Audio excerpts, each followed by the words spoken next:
ශ්‍රීපාලි මණ්ඩපයේ විෂය නිර්දේශ මාධ්‍ය අධ්‍යයනය පිළිබඳ විශ්වවිද්‍යාල ප්‍රශ්නවලට පසුව ක්‍රමානුකූලව ඒකේ බලපෑම සෙසු විශ්වවිද්‍යාලවල මාධ්‍ය අධ්‍යාපනයේ කෙරෙහි බලපාන සිදු වෙනවා. මොකද ඒවත් විෂය නිර්දේශ යම් කිසි ආකාරයකට වෙනස් වීමක්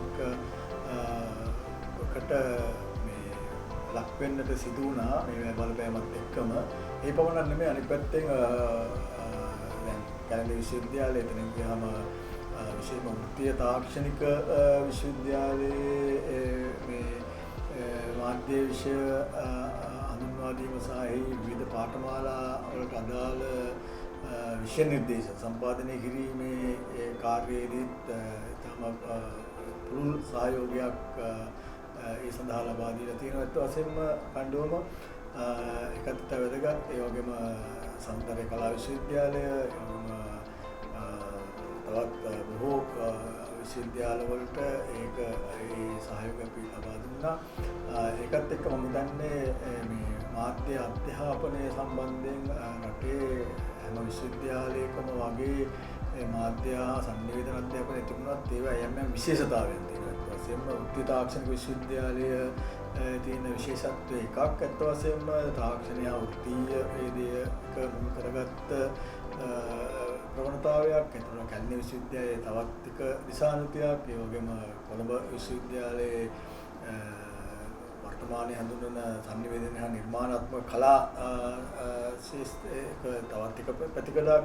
ඒ වගේම ශ්‍රීපාලි මණ්ඩපයේ තවත් එක දිශානතියක්. ඒ වගේම ජයවර්ධන විශ්වවිද්‍යාලය ත්‍රිකුණාමලයේ මණ්ඩපයේ ආදී මේ මාධ්‍ය හා සංනිවේදන විෂය තුල මම හිතන්නේ අද ඉතාමත්ම පුළුල් ගතියක් බහුවිධත්වයක් ඇති වෙලා තියෙනවා. මොකද මේ ශාස්ත්‍රය තුල මේ වර්ධනය වීමත් එක්කම මම හිතන්නේ ලාංකීය මේ සිසු දරුවන් අතරත් විශාල උනන්දුවක් ඇති වෙලා තියෙනවා මේ මාධ්‍ය අධ්‍යාපනය පිළිබඳව. විශේෂයෙන්ම අපි ලංකාවේ පාසල් පද්ධතියට මේ මාධ්‍ය විෂය හඳුන්වා දීමේත් පුරෝගාමී කටයුත්තක් විදිහට විශේෂයෙන්ම 2010 ඉඳන් විශේෂයෙන් මේ ව්‍යාපෘතිය බාර විටුවේ බන්දුල පී දයාරත්න මහතා ජාතික අධ්‍යාපන ආයතනයේ සහ ඒ වගේම විභාග දෙපාර්තමේන්තුව අධ්‍යාපන අමාත්‍යාංශය ඒවා සම්බන්ධ කරමින් විශාල වැඩකටයුතු සම්බන්ධ වුණා.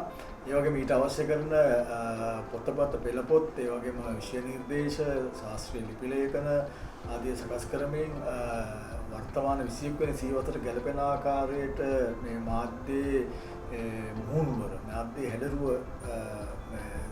සකස් කරමින් විවිධ ඒ මාධ්‍ය ප්‍රවණතාවලට නිදහසේ වර්ධනය වීමට අවශ්‍ය කරන පසුබිමක් මම හිතන්නේ මෑත කාලීනව වර්ධනය වීමෙන් වතුන එක ඉතා හොඳ ප්‍රවණතාවයක් ලාංකීය මාධ්‍ය අධ්‍යයන සංස්කෘතිය. අත් වශයෙන්ම ඒ වගේම අපි කොළඹ විශ්වවිද්‍යාලයේ ශ්‍රීපාලි මණ්ඩපයේ ශාස්ත්‍රවේදී උපාධියට අමතරව ශාස්ත්‍රපති උපාධිය ආරම්භ කළා මීට දශකයකට එකමාරකට කලින්. ඇත්ත වශයෙන්ම ඒකත් අපේ ප්‍රධාන අරමුණ උනේ මේ මාධ්‍ය ශාස්ත්‍රය දැන්ට නියුතු වෙලා ඉන්න මාධ්‍ය කරුවන්ට ජාතික වශයෙන් පිළිගන්න ඒ වගේම තමන්ගේ ප්‍රායෝගික කුසලතාවයන් තවත් උපනංවා ගැනීමට අවශ්‍ය කරන සංකල්පීය හා න්‍යායික පදනමක් සකස් කිරීම සඳහා අවශ්‍ය කරන අධ්‍යයන පාඨමාලාවක් විදිහට තමයි මේ ජනමාධ්‍ය ශාස්ත්‍රපති උපාධියත් ඒ වගේම ජන පර්යේෂණ උපාධියත් හඳුන්වා දුන්නේ. ඒකත්